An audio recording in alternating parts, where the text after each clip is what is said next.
نبی کریم علیہ السلام نے فرمایا، بخاری مسلم ہے، فرمایا 7 ہلاک کرنے والی چیزوں سے بچنا، اگر ان میں تم چلے گئے تو ہلاک ہو جاؤ گے۔ 7 چیزیں ہیں جو تمہیں ہلاک کر دیں۔ یا رسول اللہ صلی اللہ علیہ وسلم وہ کون کون سی؟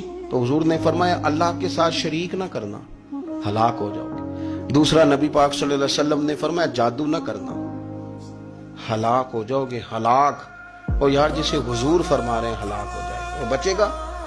نبی پاک صلی اللہ علیہ وسلم نے تیسرے نمبر پر فرمایا جس شخص کے قتل کرنے کو اللہ نے حرام قرار دیا ہے اسے قتل نہ کرنا، ہلاک ہو جاؤ گے۔ چوتھے نمبر پر رسول پاک علیہ السلام نے فرمایا سود نہ کبھی بھی کھانا، ہلاک ہو جاؤ گے، ہلاک۔ بڑی بڑی دلیلیں دی بینک والوں نے، بڑا سمجھایا تو حاجی صاحب مان گئے، محترم مان گئے، کہنے لگے نہیں جی نہیں وہ کاروبار میں لگاتے ہیں۔ بڑے بھولے والے ہیں ہم، پتہ سارا ہے۔ اور دیکھو سب کاموں کے باوجود مستقل بینکوں میں پیسے اس اکاؤنٹ میں رکھے ہوئے ہیں جہاں سے مستقل سود آتا ہے۔ حضور نے فرمایا نہ کرنا یہ کام۔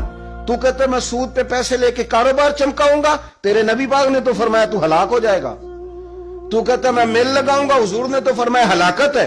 تو کہتا ہے میں بڑا کچھ کر جاؤں گا تو ہلاکت ہے۔ اچھی طرح سمجھ لیں، اصل مال بھی ضائع ہو جاتا ہے اس بندے کا جو سود کا مال ملا لیتا ہے، اصل برکت بھی اڑ جاتی۔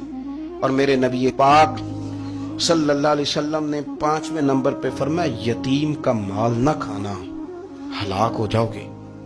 اور پھر 6 نمبر پر نبی پاک علیہ السلام نے فرمایا کفر سے جہاد ہو رہا ہو تو کبھی پیٹ پھیر کے بھاگنا نہ، ہلاک ہو جاؤ گے۔ اور 7ویں نمبر پر اللہ کے رسول نے فرمایا بے قصور اور بے گناہ عورت پر تہمت نہ لگانا، بلا وجہ بہو کے کھاتے نہ کچھ ڈال دینا۔ یہ 7 وہ چیزیں ہیں جو ہلاک کر دیں گے۔